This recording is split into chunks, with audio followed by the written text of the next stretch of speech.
Bonjour, on est heureux de vous retrouver aujourd'hui pour Pasteur, j'ai une question. On est toujours avec le pasteur Michel Chevalier. Bonjour, pasteur Michel. Bonjour. Et on va continuer à répondre à cette question de Lily, qui nous a écrit du Congo RDC. Comment faire pour activer la faveur de Dieu dans ma vie? Et dans cette première émission qu'on a eue hier avec le pasteur Michel, on a parlé que la faveur de Dieu, ce qu'elle était, comment on pouvait l'activer. Et on a parlé, entre autres, de la pureté du cœur de Joseph. Et aujourd'hui, on va continuer sur la vie de Joseph et voir, en fait, ce qui a fait que dans la vie de Joseph, pasteur Michel, le regard de Dieu s'est tourné vers Joseph et il a été celui que Dieu a choisi pour accomplir son plan. Il a été hautement favorisé. Alors, pourquoi Joseph? Qu'est-ce qu'il avait de si spécial? Bon, c'est certain, on va dire, il était juif. On va dire, il y avait toutes les promesses de Dieu, d'Abraham, d'Isaac, de Jacob, qui lui collaient à la peau, comme on pourrait dire. Mais ce qui est particulier avec Joseph, c'est que il était pas reconnu par ses frères. On voit ça avec David. On a vu ça avec Jésus. On voit ça avec l'apôtre Paul. Ses autres frères juifs de Jérusalem n'avaient pas un regard favorable sur lui d'abord. Donc, par exemple, Joseph, étant jeune, il n'allait pas au champ avec ses frères. Il restait à la maison avec sa mère. Ça, c'est un signe. Quelqu'un qui donne la vie avait un regard favorable pour le protéger. Il avait besoin d'être peut-être encore plus attendri, plus soigné. Materné, c'était le mot. Et son père l'aimait bien. Et son père, Jacob, lui avait fait une tunique de plusieurs couleurs, qui était le signe extérieur de ce que son père voyait en lui. Donc, c'est-à-dire que Jacob, lui, il avait passé par différentes étapes de sa vie. C'est toute une affaire aussi, la vie de Jacob. Mais il voyait que Joseph avait ce que lui avait, sans avoir à passer où lui avait déjà passé. Donc, il l'a favorisé. Et ça a excité la jalousie des frères. Et on voyait que même jeune, Joseph avait des révélations, il avait des rêves, des visions. Il racontait ça après. Quand ses frères avaient des mauvais propos, il les rapportait à son père. Donc, on voit des caractéristiques qui sont extrêmement même naïves, mais pas encore formées, pas encore développées à son plein potentiel. On le voit là, on voit sa pousse, c'est là, mais il faut que ça soit travaillé. Et c'est la réaction des frères face à Joseph qui leur était devenue insupportable. Et c'est eux, en vendant Joseph à la caravane des Gitans qui passaient par là, qui l'ont mis sur les rails de la volonté de Dieu. Parce que Jacob n'aurait pas pu mettre Joseph dans la volonté sur les rails du plan de Dieu. Donc Dieu a dû le séparer de sa mère, de son père, de son environnement immédiat, au travers d'une crise. C'est pas n'importe quelle crise. La crise de la famille, la crise des gens que t'aimes, tes frères, tes sœurs. Et on peut appliquer ça dans les églises parfois, dans nos histoires avec nos frères et sœurs dans le Seigneur, et ainsi de suite. Donc, c'est ça. Mais quand ils l'ont fait passer d'abord pour mort, au père, ils ont pris un animal qui était là, pris dans les branches, et ils l'ont tué, ils ont mis le sang sur ses vêtements, ils ont déchiré sa tunique, ils ont mis le sang dessus, le faire passer pour mort au père, à Jacob. Pourquoi? Parce que il ne voulait plus que l'amour, la tendresse, l'affection du père et de la mère envers lui soit une source qui le nourrissait, le fortifiait dans ce qu'il était. Donc la réaction de ses frères n'a fait que accomplir un plan de Dieu pour détacher Joseph de sa première source naturelle, pour qu'il puisse s'attacher à sa source surnaturelle, à Dieu. Dieu est devenu son père. Pour qu'il puisse vraiment dépendre de son père, de Dieu. Et on voit là le sang, l'animal. Il y a déjà eu un sacrifice de fait. C'est tout ça, il y a un messianisme là-dedans. Ça, c'est l'image de la croix, de ce que L'image de Jésus la a fait. croix, c'est ça. Donc, c'était un symbole qui serait protégé de toute façon. En le vendant aux Gitans, il est devenu un esclave, ils l'ont vendu. Donc déjà là, sa valeur a été établie. Rendu en Égypte, les Gitans, comme les Gitans font souvent, ils revendent ce qu'ils acquièrent pour faire donc ils ont fait un bénéfice, un profit sur Joseph. Déjà là, rendu en Égypte, déjà là, sa valeur avait augmenté. C'est pas lui qui en bénéficie, mais il en bénéficie dans le sens que Dieu va le géolocaliser de manière prophétique. Il va le mettre au centre d'un endroit bien établi en Égypte et pas au service de n'importe qui. Il faut faire confiance à Dieu dans notre cheminement vers l'appel de Dieu. Rien arrive par hasard. Le diable n'a pas le dessus de l'affaire tout le temps. Non, non, non. Dieu est au contrôle. Dieu garde les mains sur le volant, même si ça peut se brasser de tous bords et tous côtés. Et là, Potiphar, le bourgeois, qui a des connexions un peu partout en politique, en finance, va prendre Joseph. Et là, c'est dans l'environnement de Potiphar que la nature d'Abraham, la promesse de Dieu aux Juifs qui va vraiment se manifester. Donc l'adversité, la prison, le côté de l'esclave est devenu l'endroit où ce qu'il y avait de plus précieux de Dieu en Joseph, c'est ça, donc il ne faut pas que les chrétiens, les enfants de Dieu se disent parce que je vis des épreuves difficiles, parce que je suis au sein de la tourmente, dans une situation au fond du trou ou esclave, comme Joseph, que je suis dans un temps difficile, que Dieu n'est pas avec moi. Parce qu'au final, Dieu était avec lui. Ben oui, toutes choses concourent au bien de ceux qui aiment Dieu, qui sont appelés selon son dessein. C'est l'appel, les épreuves sont prophétiques dans l'appel. Jésus, amène-toi ici, assis-toi jusqu'à ce que je fasse de tous tes ennemis ton marchepied. Donc, l'avancement dans notre destin, dans notre appel, par la foi, c'est des marchepieds que l'on monte. Et à chaque étape, c'est un ennemi de plus qui est... C'est ça, les épreuves, c'est un tremplin vers notre destinée. Exactement. Je donne parfois à des gens l'exemple, je dis ça un peu de manière humoristique, mais je dis aux gens, je dis, vous savez, il y a une liste, tous vos erreurs.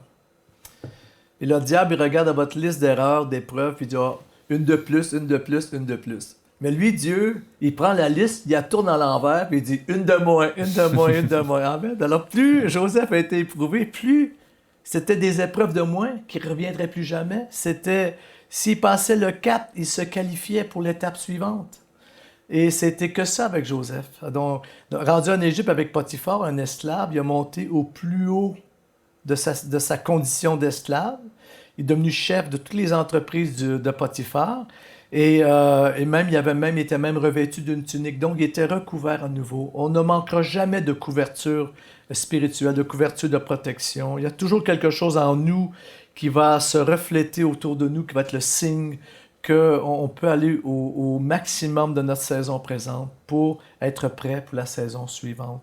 Et là, la femme de Potiphar, elle a bien vu qu'avec ce jeune Hébreu-là, que tout était béni, que tout prospérait. Le Potiphar, il n'est plus à la maison, il fait ses cocktails, ses affaires. Mais et là, elle a voulu prendre Joseph avec elle. Elle a voulu avoir une relation avec lui. Et lui, Joseph, a refusé plusieurs fois jusqu'au jour où il l'a frustré. Elle a pris son vêtement. Elle s'est servie de sa tunique pour l'accuser faussement. Et lui, étant un esclave, il n'a pas de droit d'avocat, il n'a pas de droit de se défendre. Il a dû accepter. Mais c'est parce que si Joseph se restait là, il n'aurait pas fait son entrée comme Dieu le voulait chez Pharaon. Et en ne voulant pas aller avec elle, Joseph a refusé que sa semence en lui, de la nature de Dieu, de sa nature, même d'Hébreu, de gars qui a des talents, qui est intelligent, soit passée dans une autre, du moins à cette époque-là. Donc, il a refusé le compromis, il a gardé, comme on dit tout à l'heure, la pureté du cœur, et ainsi de suite. Donc, il a protégé l'intégrité. Et là, bien sûr, on l'envoie en prison, il n'y a pas un mot à dire. Il se ramasse en prison. Et on l'envoie encore en prison, le geôlier a donné les clés de la prison, Joseph. Il y a toujours eu des clés, Joseph. Peu importe la situation, peu importe ce que l'on traverse, si on garde nos yeux sur Jésus, si on regarde à l'essentiel, avoir la foi, garder la foi, c'est aussi ne jamais perdre la vision qu'on reçoit de Dieu. Parce que je ne peux pas expliquer à tout le monde, même à mon époux, je ne peux pas lui expliquer, moi, tout ce que je vois de Dieu. Parce que mon homme spirituel, il est exposé à tout un environnement céleste. Je n'ai pas les paroles pour l'expliquer. Je ne suis que émerveillé mais je suis conscient. Et il y a des choses que je ne pourrais jamais expliquer à personne. C'est tellement intime, c'est tellement à l'intérieur de moi. Même si ce n'est pas clairement écrit et raconté, Joseph, dans ces temps-là, gardait la vision que Dieu lui avait donnée chez son père, les deux visions célestes qu'il a eues, le soleil et les gerbes de blé. Il savait l'appel qui était sur sa vie. Il savait. Et il marchait dans la foi par rapport à cet appel. Il faisait confiance à Dieu. Oui. Quand il était avec les Gitans dans la caravane, il aurait pu se sauver. Quand il était avec Potiphar, il aurait pu se fabriquer un faux passeport, puis prendre de l'argent, puis on s'en va. Pourquoi il ne l'a pas fait? Parce que il n'a pas voulu faire à sa manière. Mais il laissait Dieu faire. Mais il est allé au maximum avec ce qu'il avait, mais il aurait pu faire plus pour faire sa propre volonté. Mais il s'est laissé quand même transporter par le flot des situations, et ça ne le fait que le favoriser. Ça l'a positionné. Et quand il est arrivé en prison, il a obtenu les clés de la prison, il s'occupait de tout. Il aurait pu quitter la prison, il aurait pu... mais donc il restait là. L'une des clés pour activer la faveur de Dieu, comme Joseph l'a fait, c'est de ne pas vouloir faire les choses par nous-mêmes, mais d'avoir conscience de la vision plus grande que Dieu a pour notre vie, pour son service. C'est ça. Et de laisser Dieu faire les choses et Dieu nous conduire. C'est que c'est pas juste que moi, je dois faire quelque chose pour Dieu, puis aller, je vais... Non, c'est l'obéissance. Et Dieu a un plan plus grand. Et moi, ce que je désire pour Dieu, ça ne fait partie... C'est une petite partie, en fait, du grand plan de Dieu. C'est pour ça qu'il faut rester humble. Si je vois un de mes frères, une de mes sœurs dans le Seigneur, un ministère qui grandit, une église qui semble prospérer plus que la mienne, ou un ministère qui semble avoir plus le vent dans les voiles que le mien, je dois dire gloire à Dieu, parce que lui, il a sa saison. Elle a son moment avec Dieu. On se réjouit, on se bénit, mais nous, on continue à faire, aller au maximum de ce que Dieu nous demande, avec ce que l'on a, avec les moyens que l'on a. Et c'est ça que Dieu va multiplier. Amen. Amen. Et on a vu dans l'émission précédente, on a parlé de la pureté du cœur de Joseph, qui faisait que Dieu l'a choisi, parce qu'il aurait été un instrument qui n'allait pas trahir Dieu, qui n'allait pas chercher à agir de manière égoïste ou à s'enfuir. On peut le lire ensemble dans Genèse, au chapitre 50 et au verset 20. Il est dit « Vous aviez formé, et quand il parle à ses frères, le projet de me faire du mal. Dieu l'a transformé en bien pour accomplir ce qui arrive aujourd'hui et pour sauver la vie d'un peuple nombreux. » Donc on voit effectivement ce que tu dis, c'est vraiment ça, c'est que Joseph savait le plan de Dieu. Amen. Et c'est évident que dans tous ces moments qu'il vivait, ces moments difficiles, il avait ses yeux fixés, les yeux de la foi fixés sur la promesse de Dieu, sur le plan de Dieu, et il savait que Dieu allait faire de lui un instrument de bénédiction. Et il a même déclaré et reconnu que c'est parce que c'est à cause du peuple que Dieu l'a béni ainsi. C'est ça. Et c'est à cause de l'œuvre de Dieu, des besoins qu'il y a à cause des autres, des gens qui souffrent, des gens qui sont malheureux, que Dieu va faire de nous une source de bénédiction qui va nous favoriser pour pouvoir aider les autres, bénir et briller. Oui, parce que dans le fond, Joseph, même quand il était là en Égypte, ça a été plusieurs années avant que ses frères arrivent. Là. Donc, il n'a pas agi tout de suite, il les a laissés venir. Ce que Joseph a appris, la grande leçon, c'est il faut couler avec le temps de Dieu dans nos vies. Il ne faut pas le brusquer, le temps de Dieu. Amen. Il faut couler avec. Et ça, c'est la foi, c'est faire confiance à Dieu. Faire confiance à Dieu. On ne lui donne pas de coup de pouce. C'est ça, justement. Je pense pas que Dieu a besoin de ma foi avec la sienne, parce que ça, c'est nécessaire, parce que ça fait de Joseph, dans son humiliation, dans ses épreuves avant d'être élevé à la droite de Pharaon, ça fait que Joseph a appris par l'humilité. Et qu'est-ce qui est écrit dans l'Épître aux Hébreux? Que Jésus a appris par l'humilité, l'obéissance. Donc ça, c'est la clé. Ça fait de toi, ça fait de nous des partenaires avec Dieu.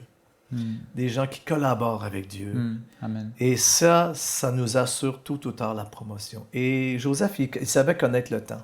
Parce que c'était un visionnaire, il avait des visions, donc c'était un interprète de songes et de rêves.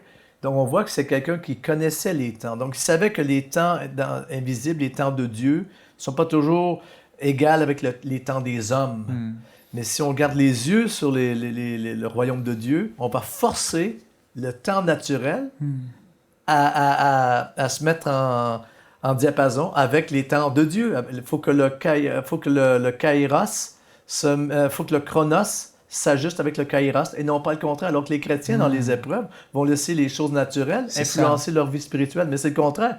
C'est moi, je me tiens en Dieu. Je suis comme un arbre planté près des eaux vives. J'étends mes racines jusque dans l'eau. Mon feuillage est vert en toute saison. Donc, je marche par la foi. Je suis un homme de foi. Je suis un chrétien de foi. J'ai tout pour avoir la foi. J'ai tout pour en avoir plus. peu importe ce qui arrive, je garde le cap. J'ai commencé avec Jésus, je vais finir avec Jésus. Et Amen. Même si ça prend du temps. Et même si ça prend du temps. Tu dis que Joseph avait discerné qu'il y avait les saisons de Dieu, que ça pouvait prendre du temps. La Bible dit que pour Dieu, un jour pour Dieu est comme 1000 ans pour nous. Amen. Et ça, c'est une vraie réalité. Et on voit dans, je ne sais plus exactement, mais je crois que c'est 13 ans entre le moment où il est vendu comme esclave et le moment où il sort de prison. Je crois que c'est 13 années, 3 ans de prison, puis 10 ans chez Potiphar ou quelque chose comme ça. Peut-être un an en balade avec les gitans, peut-être un bon 6 mois. Je pense que ça prenait je me souviens plus. Mais il y avait... C'est ça. Et Pasteur Chevalier, souvent on oublie ça. On oublie que on est habitué dans cette société tout tuer, tout rapidement. Dieu doit me bénir là immédiatement. Dieu doit m'élever là immédiatement. Mais au final, Dieu ne pense pas dans le temps comme nous on pense. Mais même le 13 ans est très prophétique parce qu'il y a 12 saisons dans un mois, dans une année. Donc, le 13 ici, c'est signe qu'il rentrait pour de bon dans son nouveau temps. Et que là, il n'y aurait plus d'ennemis. Et Dieu veut qu'on... Comment est-ce que je prie pour les chrétiens? Parce que je voyage beaucoup, j'ai vu beaucoup de gens. J'ai fait des milliers de prophéties sur des personnes. Je suis connu d'ailleurs pour ça. Mais il faut que les gens entrent dans leur vie, il faut savoir qu'un jour, là, j'ai changé vraiment de saison. Et ce qui est en arrière est en arrière. Je ne l'amène pas avec moi dans mon futur. Et Joseph, on l'a vu dans l'émission précédente, il a pardonné ses frères. Non, ne vous en voulez pas, c'était de Dieu. Ce que vous avez fait, là, c'était de Dieu. Mais comment ça? Il aurait pu souffrir de rejet. Il n'a pas eu besoin d'aller pour une... Oui, sa guérison intérieure, il l'a eu sans doute dans son attachement à Dieu. Puis on le voit même en prison, il voit ces deux serviteurs de Pharaon qui sont là et puis tout débinés. Et là, il leur dit, mais qu'est-ce qui se passe? Donc, il s'intéresse au malheur des gens. Il y a de la compassion. Il leur donnera... Oui. Excuse-moi, ça c'est important de le voir. Concrètement, on peut aller le voir ensemble. Oui. Concrètement, qu'est-ce que Dieu a utilisé dans la vie de Joseph pour qu'il obtienne faveur auprès de Potiphar et du gardien de prison et de Pharaon. Oui. Concrètement, qu'est-ce qui s'est passé chez Potiphar pour que Potiphar reconnaisse, voie et que Dieu élève Joseph dans la maison de Potiphar? Il faut dire d'abord que, si on prend Potiphar, c'est un homme d'expérience, c'est un homme d'affaires. Donc déjà là, il y a un discernement. Il voit quelqu'un, il connaît le potentiel à venir. C'est-à-dire, malgré que Joseph était esclave, était un objet, un moyen, l'homme, son propriétaire, c'est-à-dire Joseph, il change de propriétaire. De propriété de Jacob, il devient propriété des Gitans, après ça, il devient propriété de Potiphar, après ça, propriété... Mais je vais même le dire, quand Joseph a été envoyé en prison, il était dans quelle prison? Il était dans la prison de Pharaon. Donc, il a changé de propriétaire. D'un propriétaire à l'autre, il est devenu l'objet, la propriété de l'homme le plus puissant dans le pays. Chaque fois qu'il a descendu plus bas, il n'a fait que se rapprocher du point culminant de sa destinée. Et en descendant plus bas, et en fait, il s'est connecté avec la seule personne capable de l'élever au plus haut possible, tandis que ça ne pouvait pas être possible avec les autres. Donc, on voit qu'il s'est volontairement laissé, dans un sens, devenir la propriété pour servir, mais en même temps, ça n'a que préparé le plan de Dieu pour venir en action. Qu'est-ce qu'il a fait en prison que geôlier? Potiphar, il a vu qu'il avait le talent, qu'il devait sans doute parler plusieurs langues. On voit que c'est quelqu'un avec du génie. Je peux le lire, si tu veux bien. Dans Genèse 39, on fit descendre Joseph en Égypte, et l'Égyptien Potiphar, chambellan du Pharaon, commandant des gardes, l'acheta aux Ismaélites qu'il y avait fait descendre. L'Éternel fut avec Joseph. Celui-ci réussissait à tous égards. Il était dans la maison de son maître égyptien. Son maître vit que l'Éternel était avec lui. C'est ce que tu disais, il l'a vu, il l'a discerné. Tout ce qu'il entreprenait, l'Éternel le faisait réussir entre ses mains. Joseph obtint la faveur de son maître, dont il assurait le service, et qu'il avait établi comme intendant sur sa maison, en remettant entre ses mains tout ce qui lui appartenait. La confiance qu'on lui fait, c'est incroyable. La confiance, mais ça, c'était pas le but final de Joseph. En fait, c'était qu'un passage dans sa vie. Et il ne pouvait pas rester là parce que Potiphar était une connexion avec Pharaon, mais c'était la mauvaise connexion. C'est parce que c'est un peu comme David, on en parlera sans doute dans une autre émission, mais David, il était déjà prince en mariant la fille de Saül parce qu'il avait tué Goliath. Il est devenu prince. Il avait déjà son accès à la royauté, à la noblesse, mais ce n'était que l'ombre des choses à venir. Et souvent, les chrétiens ne comprennent pas qu'ils sont peut-être dans une saison de l'ombre de ce que Dieu a pour eux plus tard. Il faut apprendre à se détacher de là où on est pour être utilisé par Dieu. Nous, on l'a appris, mon épouse et moi, en voyageant dans le monde entier, en immigrant 3 fois. Il a fallu se détacher. J'aimais bien les Belges. Là, on était en Belgique, il y avait un petit réveil, c'était extraordinaire. On aimait bien la France. Quand on est arrivé en France, c'était un grand réveil qu'on a eu, assez important réveil qu'on a eu. Mais il faut se détacher aussi. Et c'est ce que Joseph a appris. Et on voit ici que ce que tu disais dans la première émission, le fait de ne pas simplement rester assis chez soi, mais d'agir. Et on voit que Joseph servait, il agissait dans la maison de Potiphar, et que Dieu bénissait tout ce qu'il faisait, et tout ce qu'il faisait réussissait. Amen. Et qu'est-ce qu'on peut retirer en fait de ce que Joseph faisait concrètement pour voir ce type de faveur se manifester? Ben moi, ce que je peux retirer ici, c'est que cette saison-là avec Potiphar, ça a fait se développer dans Joseph ses talents. Il y avait des talents, mais ils étaient latents, ils n'étaient pas tout développés.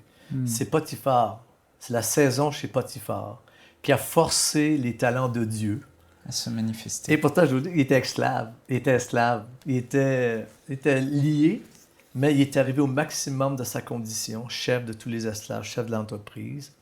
Donc, c'était nécessaire par Dieu. Il n'aurait pas pu arriver chez Pharaon pas prêt.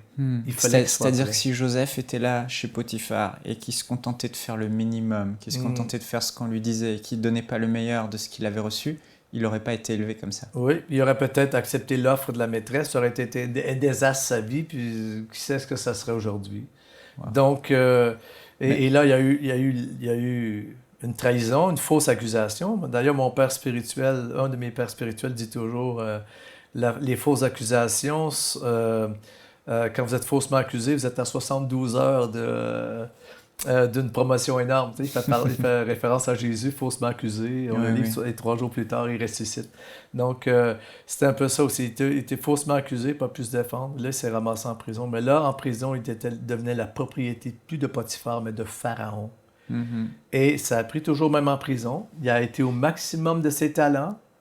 Être en prison, c'est pas évident. Les prisonniers sont des voleurs, des tueurs, des gens de promiscuité, tout ça. Et là, il est là, lui, mais il reste un homme pur, un homme juste.